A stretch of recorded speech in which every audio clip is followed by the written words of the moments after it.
Hi hello ఈరోజు మనం దోసకాయ కొత్తిమీర పచ్చడి 5 నిమిషాల్లో ఎలా తయారు చేసుకోవాలో చూద్దాం వచ్చేయండి.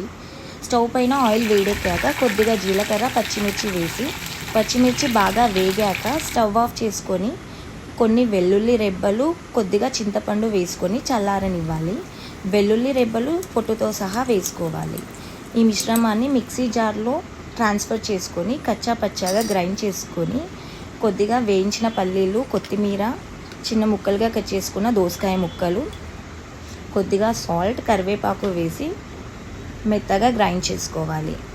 ఇప్పుడు అదే ప్యాన్లో కొద్దిగా ఆయిల్ వేసి పోపు దినుసులు వేసి కొద్దిగా పసుపు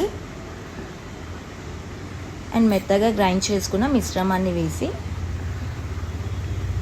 పచ్చివాసన పోయే వరకు స్టవ్ పైన ఉంచుకొని ఒక 2 నిమిషాల తర్వాత దించేసుకుంటే మన ఎంతో టేస్టీ అయిన దోసకాయ కొత్తిమీర పచ్చడి రెడీ అండి. ఇది అన్నంలోకి, చపాతీ అండ్ జొన్న రొట్టెలోకి టేస్ట్ చాలా బాగుంటుంది అండ్ హెల్త్ బెనిఫిట్స్ కూడా చాలా ఉన్నాయండి.